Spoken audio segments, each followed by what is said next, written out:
तो हेलो दोस्तों, आज हम बात करेंगे फिर से एक बार the last man on earth series के सीजन 2 बारे में। तो पिछली एपिसोड में हमने देखा कि माइक अपने भाई को एक न्यू लुक देता है, लेकिन आज गुस्से को दबाकर टैंडी माइक को बताता है कि उसने जो किया वो उसे पसंद आया और सबको पूछने लगता है कि क्या मेरा यह न्यू लुक किस किस को अच्छा लगा। और मेलिसा का कहना है कि ऐसा लगता है वह भविष्य से आया हो। एरिका का मानना है कि वो सीरियल किलर दिख रहा है और टॉड भी बताता है कि उसे यह बेहद पसंद आया। जिसके बाद टैंडी माइक से बिना बात करे वहां से चला जाता है। जिसके बाद अब लोग टैंडी पर हंसने लगते हैं। नहाकर टैंडी अपने बालों को पहले जैसा करने में परेशान होने लगता है। तब कैरल टैंडी को बताती है कि माइक ने जो कुछ भी किया उसके लिए वह खुद जिम्मेदार है, पर टैंडी कैरल के साथ अभी इस बात पर कोई बात नहीं करना चाहता। दूसरी तरफ ओल्ड कपल फिर से मिलते हुए नजर आते हैं, लेकिन गैल का मानना है वह मेलिसा के साथ भी अपना टाइम बिता सकता है। लेकिन टॉड उसे बताता है कि मेलिसा ने उसे फिल्म देखने के लिए शाम को बुलाया है। जिसके बाद टॉड गैल को मेलिसा के साथ रहने और वो क्या क्या करने वाले हैं इसका एक शेड्यूल ही बताने लगता है।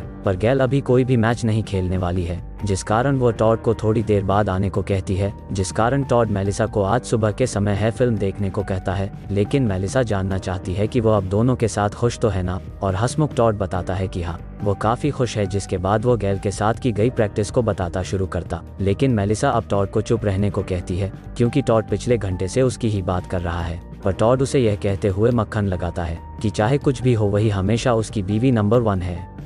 अगली सुबह टैंडी नींद से होश में आने लगता है कि तभी वो चौंक जाता है कि वो यहाँ कैसे आया, और माइक अपने भाई को ऊपर सारी उंगली दिखाने लगता है। और टैंडी और भी गुस्से में उसे कहने लगता है कि वो उसे रेत खिलाएगा, लेकिन चिल्लाते हुए यह भी कहता है कि इस गरीब ने उसका क्या बिगाड़ा है। जिसके बाद टॉड टैंडी से मिलने आता है और बताता है कि उसे उस पर दया आती है।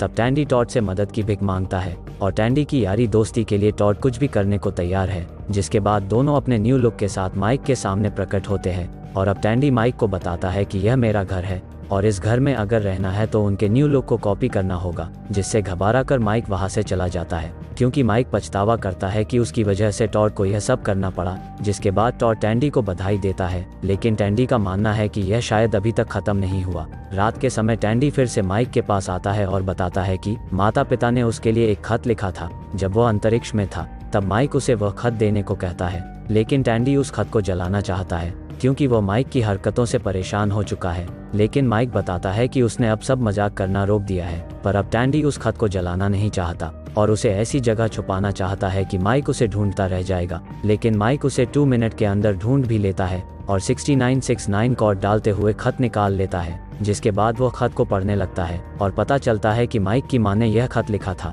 जिसमें वो उससे उसके पिता के जाने के बाद घर की क्या हालत हो चुकी है इसके बारे में उसे बताती है। अंत में वह बताती है कि उसके दोनों बेटे अगले जन्म में भी उसके साथ ही रहेंगे। लेकिन स्किडमार्क का नाम नीचे देखकर उसे पता चलता है कि यह खत एक मजाक था। जिसके बाद वह निराशा में टैंडी से कुछ कहे चला जाता है। दूसरी तरफ टॉड सभी महिलाओं के सामने है और अभी महिलाएं उसके न्यू लुक पर कड़वी बात करती नजर आती है। लेकिन टॉड का कहना है कि मेरा भाई मेरा यार, जिसके लिए टॉड कुछ भी करने के लिए है तैयार, इसलिए उसने बिना सोचे अपने बाल आधे निकाल दिए। जिसके बाद वह सभी महिलाओं को बताता है कि वह हर किसी को जो चाहे वह मदद करने को तैयार है, जिसमें अब कैरल भी शामिल है अगर वह किसी बच्चे को जीवन में लाना चाहती है तो। अंत में टॉड सभी महिलाओं को बताता है कि किसी को कभी भी अगर कोई भी परेशानी हो तो टॉड को बताए। जिसके बाद वो हीरो की तरह वहां से चला जाता है और सभी महिलाएं टॉड को देखती ही रह गई है। दूसरी तरफ टैंडी माइक से मिलने आता है और बताता है कि माता पिता हमेशा उसे कितना याद करते थे। जिसके बाद वह ढेर सारे खत उसके सामने रख देता है और बताता है कि वह जब अंतरिक्ष में था तो वो उस पर हमेशा गर्व करते थे। तब टैंडी माइक से माफी चाहता है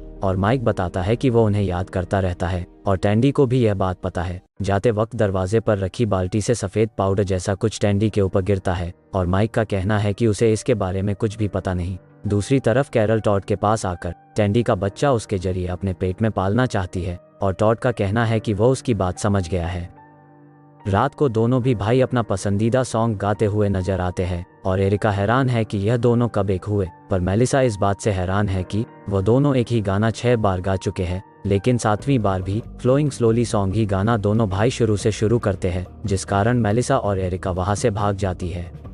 अगले दिन कैरल की पेंटिंग देखकर टैंडी हैरान है क्योंकि एक टॉड की तरह दिखने वाला बच्चे को बदक आसमान में ले जा रहा है। तब कैरल टैंडी को बताती है कि उसके पास उन दोनों के बच्चे के लिए एक प्लान है तब कैरल उसे बताती है कि टॉड मदद कर सकता है, और अब हमारे आश्चर्य के लिए टैंडी भी इस बात से खुश है कि टॉड दोनों के बच्चे के लिए उनकी मदद करने वाला है। तब कैरल भी काफ़ी खुश हैं क्योंकि उसे कभी लगा नहीं था कि टैंडी इस बात को पसंद करेगा कि वो किसी और के साथ बच्चा पैदा करना चाहती है। लेकिन टैंडी काफ़ी खुश हैं और वो कैरल को बताता है कि चलो इस काम को हम जल्दी से पूरा करते हैं। तब इसी खुशी में टैंडी माइक के साथ फिर से एक बार फ्लोइंग स्लोली सॉन्ग को गाने लगते हैं, जिसे देखकर गैल भी भाग जाती है और फिर से एक बार वही सॉन्ग को दोहराने से पहले टैंडी माइक को बताता है कि उसका और कैरल का डिवोर्स होने वाला है। तब माइक समझ नहीं पाता कि उन दोनों में अचानक क्या हुआ है, लेकिन टैंडी माइक को समझाता है कि वो दोनों एक बच्चा चाहते हैं और इसमें टॉड उनकी सहायता करने वाला है, इसलिए वो पहले एक दूसरे से डिवोर्स लेंगे और टॉड और कैरल की शादी होगी, क्योंकि कैरल पुराने ख्यालात वाली है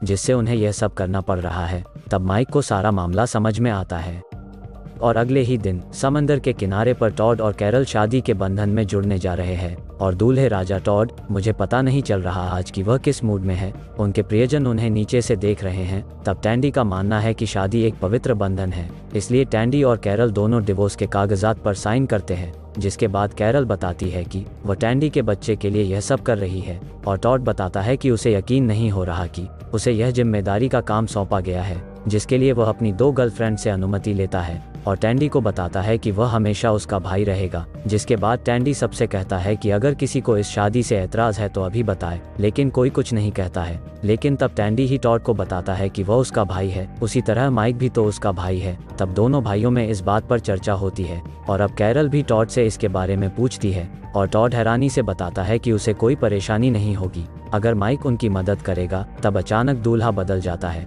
और माइक और कैरल स्टेज पर है और दोनों की मर्जी से यह शादी बिना आतिशबाजी की ही हो जाती है। रात में नए दूल्हा दुल्हन एक दूसरे को केक खिलाते हुए नजर आते हैं और टैंडी उन्हें दूर से देख रहा है। तब टैंडी यह भी देखता है कि भयानक स्टाइल में टॉड डांस कर रहा है और तब टैंडी टॉड से पूछता है कि क्या वह ठीक है और टॉड बताता है कि हाँ, लेकिन टैंडी के हिसाब से टॉड का डांस किसी बेगानी शादी में अब्दुल्ला दीवाने की तरह लग रहा है, लेकिन टॉड समझाता है कि उसका डांस ही ऐसा है।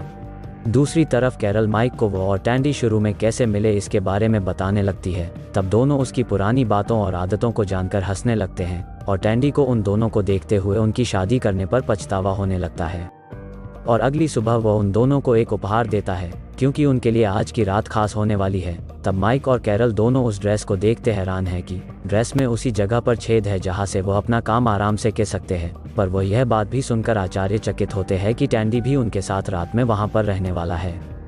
रंगीन रात में टैंडी दोनों को ड्रेस दिखाने को कहता है और दोनों शर्माकर बेड पर सोने लगते हैं, जिसके बाद टैंडी उन्हें खेल शुरू करने के लिए कहता है और मैच का अंपायर वह खुद है। पर कैरल को इस काम को करने के लिए हर समय टैंडी से बात करने की आदत पड़ चुकी है। तब कैरल माइक के साथ भी आलू टमाटर की बातें करने लगती है, जिससे माइक उससे डरने लगता है। तब टैंडी कैरल को कहता है कि वो उसका बैंगन भरता बना दे और काम को जल्दी करें, जिसके बाद माइक और कैरल दोनों पिकनिक मनाते हुए सब्जियों के नाम पुकारने लगते हैं, जिससे टॉड, मेलिसा, एरिका और गैल भी इसे सुन रहे हैं। कैरल और माइक दोनों बिना कुछ काम करे ही सिर्फ चिल्ला रहे हैं और इससे परेशान टैंडी कैरल को कहता है कि मैं तुमसे प्यार करता हूँ, जिस कारण उनकी पिकनिक वहाँ पर ही खत्म हो जाती है। अगली सुबह सब लोग इकट्ठा होते हैं और एरिका सुनना चाहती है कि कल रात की पिकनिक कैसी थी। तब टैंडी सबको बताता है कि पिकनिक कैंसिल हो गई, जिसके बाद टॉड भयानक मूड में अपने आधी न्यू स्टाइल को पूरा करके आता है, जिससे टैंडी हैरान है। पर हर बात टैंडी से पूछकर वह किसी भी काम को पूरा नहीं करना चाहता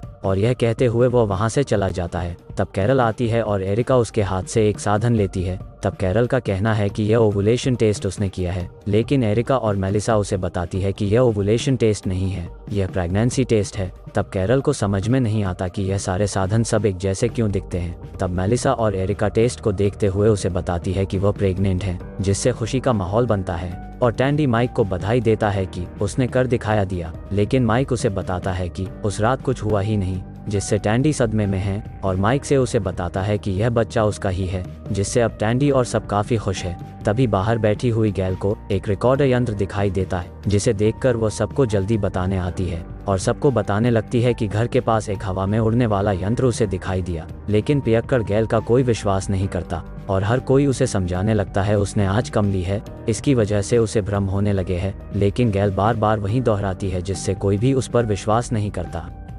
थोड़ी देर बाद माइक और टैंडी मस्त तेल में फ्राई करके लास्ट के बेकन को खा चुके हैं और तभी टॉड वह पर आता है। बेकन की खुशबू आते ही वो उनसे पूछता है कि यह कैसे खुशबू है, और टैंडी बताता है कि माइक गर्म हवा छोड़ रहा है। पर टॉड का कहना है कि माइक की गर्म हवा बेकन की खुशबू क्यों छोड़ रही है। तब टॉड से कुछ भी ना छुपाते दोनों भाई सच्चाई बताने लगते हैं। तब टॉड उन पर गरज पड़ता है और बताता है कि यह उसका बेकन था, जिसके बाद दोनों पर गुस्सा करते हुए टॉड वहां से चला जाता है। लेकिन टैंडी उसे समझाने आता है कि वह शुरू से पुराने बेकन भाई है। लेकिन टॉड टैंडी पर आरोप लगाने लगता है कि जब से माइक आया है वो उसका दोस्त ही नहीं रहा। पर बात को घुमाकर टैंडी जवाब देता है कि वह हमेशा गैल और मेलिसा के साथ बिजी रहता है। पर टॉड का कहना है कि यह सच नहीं है। तब टैंडी भी टॉड पर आरोप करता है कि वह उन लोगों में से है जिन्हें 2 गर्लफ्रेंड मिलने के बाद वह दोस्त को भूल जाते हैं। और यह बात सुनकर टॉड दुखी होता है और टैंडी को बताता है कि आज उसने उसके दिल पर चोट लगाई है, जिसके बाद वो दुखी होकर वहां से चला जाता है। दूसरी तरफ माइक और एरिका साथ में दिखते हैं और शेफ माइक एरिका के साथ खाना खाता नजर आता है, जिसमें एरिका उसे फिलिप की स्टोरी बताने लगती है और माइक भी मजाक करते हुए बताता है कि उसकी अभी अभी शादी हो चुकी है और जल्द ही वह डिवोर्स भी लेने वाला है। तब ऐसा लगता है दोनों में बात बन रही है। अगली सुबह माइक गाय का दूध निकाल रहा दिखाई पड़ता है, लेकिन तब वह खांसने भी लगता है और बताता है कि वह ठीक है। तब टैंडी फिर से माइक को थैंक्स कहता है कि वो कैरल के प्रति ईमानदार रहा और माइक भी चाचा बनने के लिए काफी उत्साहित हैं। लेकिन तभी वहां पर टॉड आता है और वह भी गाय के दूध के लिए ही आने वाला था, लेकिन वह यह कहने लगता है कि उन्होंने पहले ही सब निकाल लिया होगा। तब टैंडी उसे समझाता है कि माइक उसका भाई है और वह उसके साथ हर पल रह सकता है। तब माइक फिर से खांसने लगता है और इस बार उसे खून की खांसी होती है, जिससे टॉड और टैंडी दोनों हैरान हैं। घर में अब माइक के खून की खांसी पर बात शुरू हो चुकी है, पर टैंडी सबको यकीन दिलाने लगता है कि टॉड अफवाहें फैला रहा है, क्योंकि जब से माइक आया है वह उन दोनों से जलने लगा है, क्योंकि वह अकेला पड़ चुका है। लेकिन टॉड सबको यकीन दिलाता है कि वह खून ही था। तब टैंडी बात समझाने लगता है कि किसी को खून की खांसी होने से वो उसे वायरस से जोड़ नहीं सकते और दावा करता है सब सुरक्षित है। लेकिन मेलिसा वहां से भाग जाती है, जिसके बाद सब लोग वहां से बाहर चले जाते हैं। दूसरी तरफ माइक अकेला ही दिखाई पड़ता है। तब टैंडी न चाहते हुए भी एक सूट पहनकर आता है, जिससे माइक उसे देख हैरान होता है और टैंडी माइक को अंदर लाता है और सब लोग भी वही सूट पहने हुए दिखाई पड़ते हैं। तब माइक टैंडी से पूछता है कि क्या वो संक्रमित हो चुका है और टॉड बताता है कि शायद हाँ, लेकिन टैंडी माइक को बताता है कि थोड़ी संभावना हो सकती है। तब माइक उनकी बात को समझ लेता है और वह यह भी देखता है कि उसके लिए उन्होंने एक स्पेशल रूम भी उसके लिए तैयार किया है। टैंडी माइक को भरोसा देने लगता है कि उसे चिंता करने की जरूरत नहीं है, वह सब उसके साथ है और मन ही मन टैंडी अंदर से दुखी है। तब माइक अंदर जाते ही टैंडी अपना सूट निकाल देता है और हर किसी को बताता है कि कुछ नहीं होने वाला, जिससे अब लोग इससे भी परेशान होने लगते हैं। थोड़ी देर बाद एरिका माइक से मिलने आती है और दोनों बातें करते समय माइक फिर से खांसने लगता और माइक एरिका को बताता है कि वह शायद सच में बीमार है। लेकिन एरिका उसे कहती है कि अभी सर्दी शुरू है और वह जल्द ही ठीक हो जाएगा। जिसके बाद मेलिसा एक और बुरी खबर के साथ आती है और सबको पता चलता है कि गाय भी अब नहीं रही। और टॉड बताता है कि माइक गाय का सुबह दूध निकाल रहा था, जिससे उन्हें यह तय करने में समय नहीं लगता कि गाय वायरस से मर गई है। तब सब लोग माइक को वहां से भी बाहर निकालने के लिए आते हैं, लेकिन टैंडी उन्हें रोक देता है और टॉड को बताता है कि अगर उसने एक भी कदम आगे बढ़ाया तो वो उसे आज यहीं गाड़ देगा। पर तभी माइक ही वहां से जाने की बात करता है सबके भलाई के लिए, लेकिन टैंडी उसे कहता है कि वह यही रहेगा और सबको बताता है कि वह उसका भाई है, वो दोनों एक खून है। उससे मिलने से पहले टैंडी ने सोच लिया था कि वह अभी नहीं रहा, लेकिन वह फिर भी जिंदा था और वो दोनों विनाश के बावजूद भी फिर से मिल गए और यह कोई इत्तेफाक नहीं है, इसलिए वो फिर से उसे खोना नहीं चाहता। जिससे अब लोग धीरे धीरे वह चले जाते हैं और टैंडी कैरल को बताता है कि वो आज रात माइक के साथ ही रहने वाला है। तब माइक उसे भी जाने के लिए कहता है, लेकिन टैंडी उसे बताता है कि वो सिर्फ बीमार है। रात में टैंडी माइक के पास ही सोता है और दोनों भाई एक साथ फ्लोइंग स्लोली सॉन्ग को गाने लगते हैं। पर सुबह टैंडी देखता है कि माइक अपने बिस्तर पर नहीं है। तब उसे माइक का लिखा हुआ एक नोट मिलता है, जिसमें लिखा है वह फिर से उसे गुड बाय कह रहा है। और इसी के साथ यह एपिसोड खत्म होते हैं। बने रहने के लिए लाइक करें और चैनल को सब्सक्राइब। तो मिलते हैं अगले वीडियो में। Thank you.